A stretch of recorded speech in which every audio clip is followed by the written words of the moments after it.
Hey guys, and welcome back to another Mystery Monday video on this channel.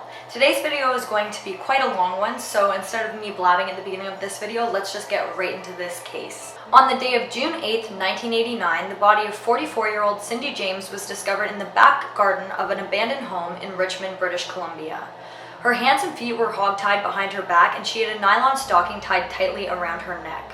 After an autopsy was done, they had also discovered that she had high amounts of drugs in her system.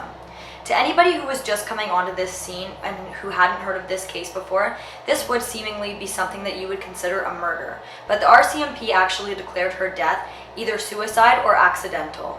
And the suburb in which her body was found in was actually known to be quite a quiet and really safe area, so the fact that her remains were found there really shook up the residents of Richmond.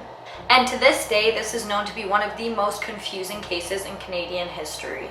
Now, I'm sure many of you have actually heard of this case before, but I hope that you can still enjoy this video and watch it, and maybe you can get some more information that you hadn't heard before, or even just to remember Cindy's case. Cindy's life, just before things really started to hit the fan, she was living under her birth name, which was Cindy Hack.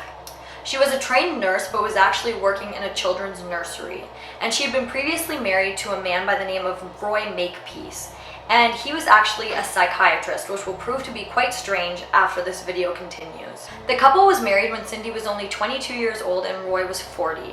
And the couple had actually met when Cindy was a teenager, and Roy had previously been married and had kids, but this didn't seem to bother Cindy, and the couple got married and had a fairly happy marriage until they decided to get a divorce. But getting a divorce was a mutual decision, and they remained on good terms after this. The couple had been divorced for about 4 years when in October of 1982, Cindy started to receive some very strange phone calls.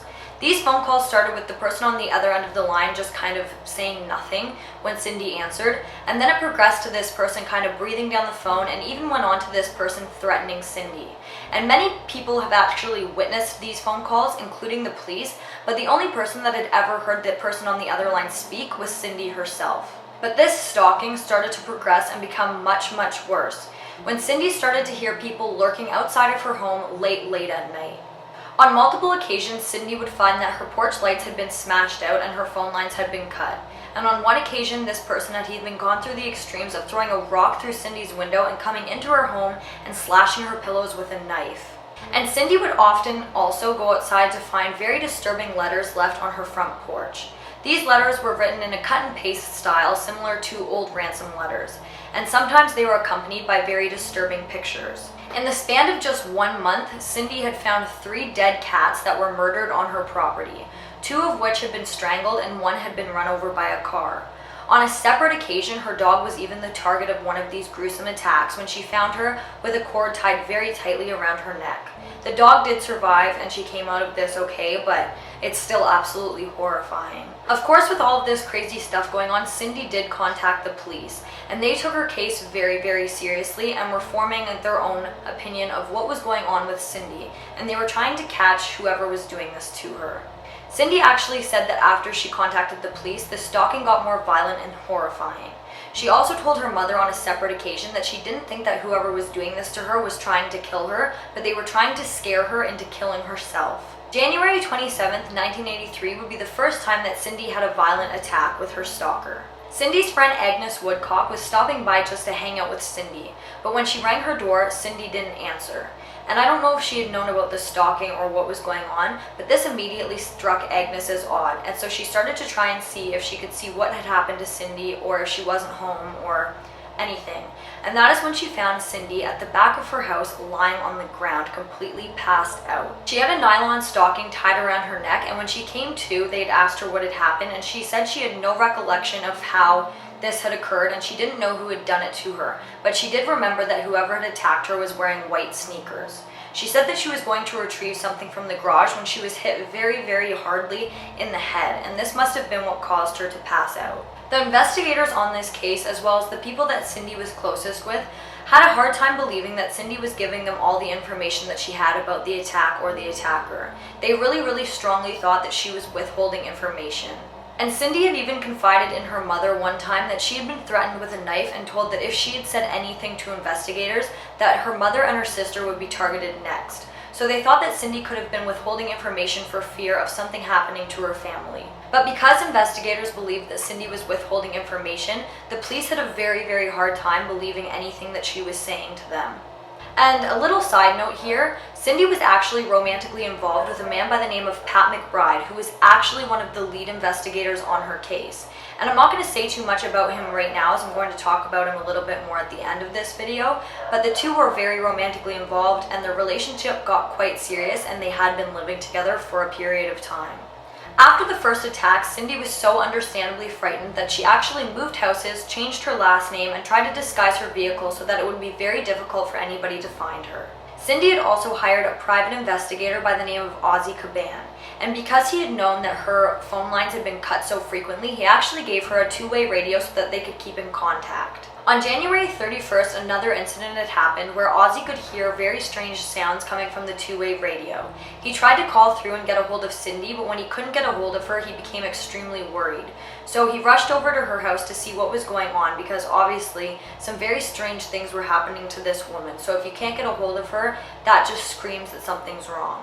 When he arrived at Cindy's home, he was banging on the door and trying all of them to get into the house, but they all seemed to be locked. And he was kind of looking through the door to see if he could see anything. And that is when he noticed a blood splatter on the floor. So he kicked in the door, and that is when he found Cindy on the floor in her hallway. And she had a paring knife stabbed through her hand with a note attached to it. And the note said, "Now you must die." Cindy was rushed to the hospital, and once she came back around, she got stitches in her hand and told investigators that the only thing she could remember from that night was seeing a man enter her front gate, and then she was knocked out. She also told them that she believed that more than one person had attacked her that evening, and she believed that now 2 or 3 people were involved in tormenting her. She had also told investigators that the only thing that she could remember was feeling a needle go into her, which is what she believed knocked her out. But investigators and people who were taking care of Cindy did not find needle marks on her absolutely anywhere. They also didn't find any fingerprints on the scene or any signs of an attack, except for the fact that Cindy had a paring knife stabbed through her hand. That is when police started to entertain the thought that Cindy could possibly be doing all of these horrible things to herself. The PI had also said that he thought that Cindy wasn't telling him the whole truth about the attack and that she was withholding information from him. At this time, the strange phone calls were still coming in, but they were too short to trace back to anywhere. Cindy's home was also put under surveillance multiple times, sometimes for days or weeks at a time. And on one of these occasions, there was actually 15 officers stationed outside of Cindy's home, but they never saw or heard anything. Investigators also set up surveillance in Cindy's garage without her knowledge. Now, I'm not really sure how legal that is, but again, they didn't hear anything or see anything that suggested that she was doing this to herself, and they also didn't catch anybody else doing it to her. Police then began to start to express to Cindy that they thought that she was doing this to herself, and she'd actually taken 3 polygraph tests. The first 2 came back inconclusive, but the last one came back and said that she was telling the truth. Now, just a little reminder, polygraph tests often come back wrong, and people can kind of fake these, so this isn't anything solid, but I just thought that it was still worth a mention. After the attack where Cindy was stabbed in the hand, she actually had a nervous breakdown and was committed to a hospital, but she was released shortly after. On December 11th, 1985, Cindy had actually disappeared, and when they'd found her, she was in a ditch near her house with her hands and feet hog-tied behind her back and a nylon stocking tied again tightly around her neck. When she was found, she was only semi-conscious, and she was found wearing men's working boots and gloves. She was also lucky to be found when she was, because she almost died of hypothermia and she was covered in cuts and bruises. When questioned by police, she said that she had no recollection of how she got there. And when they were looking for clues, again, they never found any sign of anybody. No footprints, no fingerprints, no hair follicles, absolutely nothing. Again, following this attack, Cindy changed her name, now to Cindy James. She moved houses and changed her car, making it very difficult for anybody who could have been stalking her to track her down. After this attack, Cindy was so frightened that she didn't want to be left home alone. So she got her friend Agnes, who was actually the friend who was at her house after the first attack, and her husband Tom to come and stay with her in Cindy's home. In April of 1986, while the couple was staying in Cindy's home, they were woken at 3 a.m. by the fire alarm, and when they rushed downstairs to see what was going on, they found that a fire had broken out in the basement. Tom immediately tried to phone for help, but he had found that the phone line had actually been cut. So he ran out of the house to look for a neighbor who he could ask for help from. And that is when he saw a man standing at the end of Cindy's driveway. He ran up to this man to ask for help, but the man took off running. When investigators arrived on the scene, they actually declared that the fire was started in the basement. There was only one entrance to the basement from outside, and it was a window. And this window actually had dust on it, and the dust had not been disturbed at all. There wasn't any fingerprints in it, it was not moved, it was just perfectly not touched. So somebody coming in that window to start a fire, or somehow starting the fire through that window, just didn't make sense. Strangely enough, Cindy actually wasn't even home when this fire had taken place. She was walking her dog. Now let me just remind you, it was 3 a.m. and she'd been being violently stalked and attacked for the last 3 years, and she decided to go and take her dog for a walk alone at 3 a.m. Most females won't even go for a walk late at night, let alone at 3 o'clock in the morning, by themselves after being violently stalked and attacked for years and years, and you're so scared to live by yourself, but you're gonna go take your dog for a walk alone in the middle of the night. That just screams that something's up to me. Now, I'm not really sure what kind of state Cindy was in at this time. Maybe she had a lapse of judgment, or maybe she just wasn't scared. But I don't know. I wouldn't go for a walk alone at 3 o'clock in the morning, so let me know if you're a female and you would in the comments down below, because that's something that I'm really curious about. And this is something in this case that kind of makes me feel off. After the incident with the fire, Cindy became severely depressed, and she even stopped eating.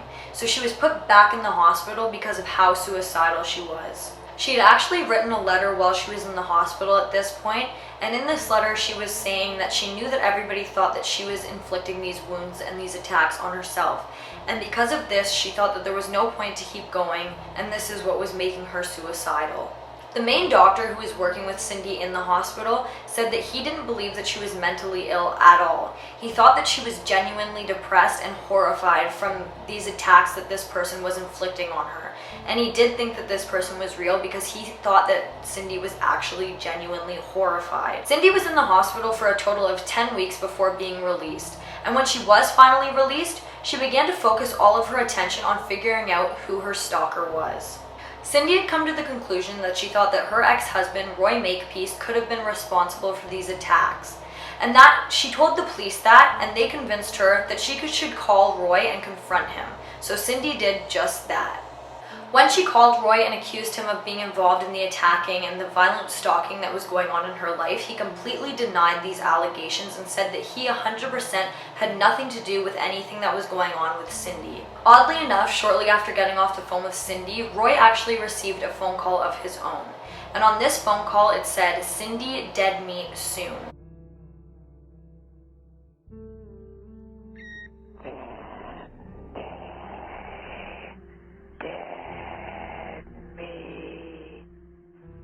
The police analyzed this phone call, and they came to the conclusion that they thought this was actually Cindy making the phone call and disguising her voice. Personally, after listening to this phone call, I do think that it sounds like a woman, but I don't necessarily think that that means it was Cindy. It could have been that a woman was involved in her stalking, or her attacker could have been a woman. On October 26, 1988, just 2 weeks after Roy had received that strange phone call, Cindy was found in her car unconscious with her hands and feet hog-tied behind her back, and again with a nylon stocking tied tightly around her neck. I'm not sure if she was conscious or unconscious when she was found, but she was nude from the waist down.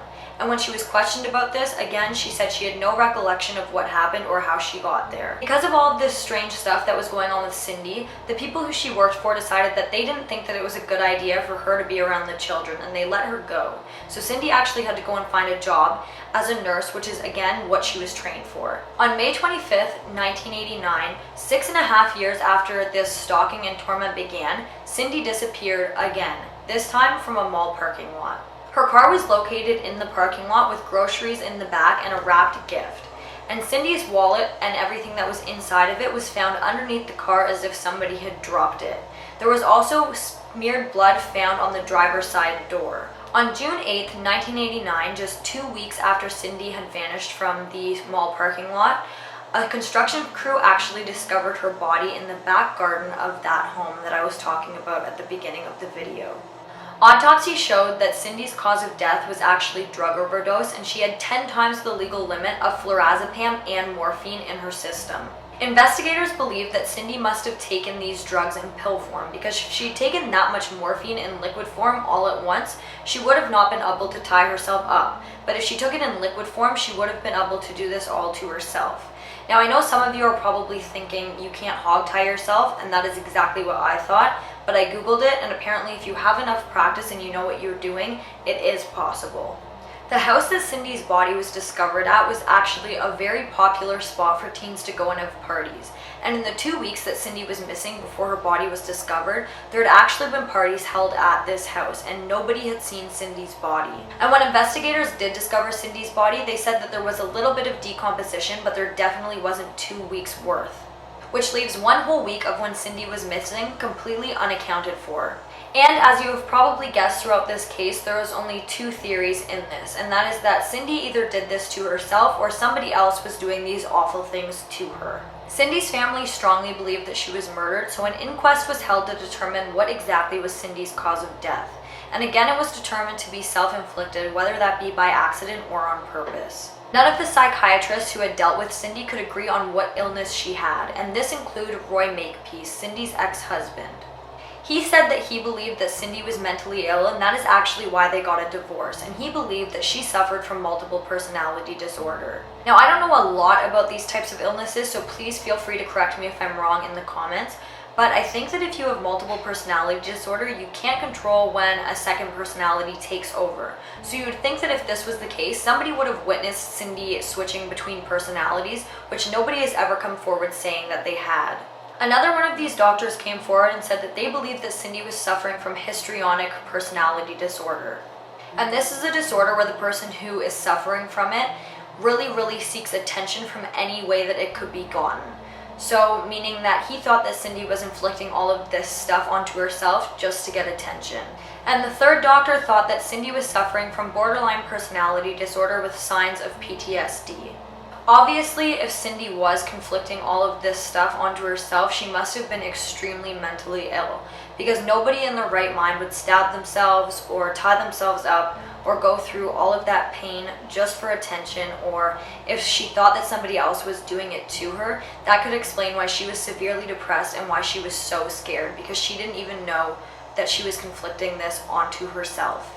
Now, just something to keep in mind here, not all of the incidences that Cindy had undergone were made public. She had reported over 100 incidences with stalking and violent attacks to police, so only very few of them are known to the public. On one occasion, Agnes and Tom Woodcock were at Cindy's house, and the 3 of them were playing cards or doing something together. And that is when they heard the alarm start to go off. So they went to see what was going on, and they found that the glass had been removed from the basement door or the basement window, I'm not sure what one, but Cindy couldn't have possibly have done this herself because she was sitting with Tom and Agnes at the time. And that leaves the question, if Cindy wasn't doing this to herself, then who was doing this to her? And there was only 2 real suspects. The first suspect that I'm going to talk about is Pat McBride, who I mentioned briefly at the beginning of this video, and he was the officer who Cindy was romantically involved with. The relationship between Pat and Cindy actually ended because Pat had asked Cindy to marry him and she had said no. Pat was one of the only officers on Cindy's case to believe that she was actually being stalked, and the 2 actually didn't meet until after the stalking had happened. But maybe he had known about her before and this was all some kind of elaborate plan, I'm not really sure. But just a few months after Cindy was found deceased, Pat was actually charged with sexually assaulting 2 women, and one of these women had actually come forward and said that he had told her that she reminded him of Cindy James. If he was involved, that could have explained why he was never caught. He would have known when the police were holding surveillance on Cindy's house, so he would have known on those nights not to do anything to her. He also would have known the layout of the house well enough to get in and move things around and torment Cindy. He also would have had a key to the home, which would have made it very easy for him to enter and exit without being found out. But the police have ruled him out as a suspect. The second suspect that I'm going to talk about is Roy Makepeace, who is Cindy's ex-husband.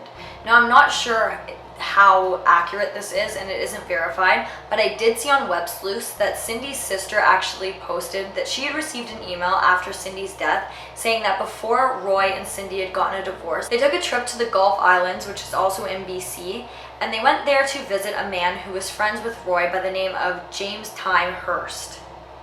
And he is also a psychiatrist. Cindy had confided in the person who was emailing her sister that she had seen James and Roy actually dumping bodies. Now again, this isn't verified, but James was actually charged with sexually assaulting some of his patients shortly after this email was sent. but it isn't even confirmed that James and Roy knew each other. The theory is that Cindy saw James and Roy doing something that they shouldn't have been doing, and that they were tormenting her to either make her uncredible or torment her to the point that she would have taken her own life. Roy was out of the country on one of the times that Cindy was attacked, but she'd also mentioned that she thought that there was more than one person tormenting her. So that kind of makes that theory a little bit more believable. But again, police have ruled Roy out as a suspect. I mean, it was the 80s and technology was becoming a lot better, but it definitely wasn't what it is today. So maybe there is a chance that the police just couldn't track down signs of an attacker because of that. And maybe if this had happened today, they would have found that there was somebody tormenting Cindy. Again, there was no 100% proof that Cindy was doing this to herself, but there was no 100% proof that somebody else was doing this to her either. And this again then leaves me with the question, then who was the man at the end of Cindy's driveway while her house was burning? I mean, he could have been just an innocent bystander, but then why did he run away? That again strikes me as odd. And this also leaves me with the theory that maybe it could have possibly been both, somebody tormenting Cindy as well as her mental health. Maybe somebody had started calling Cindy and not saying anything on the line, and then she started to have a mental break and all of this took place and she didn't even know that she was inflicting some of these things onto herself. I'm really not sure, but I actually have no theory in this case. I don't know if I believe if she was doing it. I don't know if I believe if somebody else was doing it. But it's such a shame that they couldn't figure it out sooner. And if it was her, it's such a shame that they couldn't help her so that it didn't get to this point. And if it wasn't her, it's a shame that they never caught the person who did it. And this case is considered closed. So if somebody was doing this to her, they likely will never be caught. But guys, that brings us to the end of this video. If you like this video, please give it a big thumbs up and don't forget to comment down below what you'd like to see in my future videos, and don't forget to subscribe and turn on that notification bell so that you don't miss any more videos from me. Thank you so much for watching, and I'll see you in the next one. Bye guys!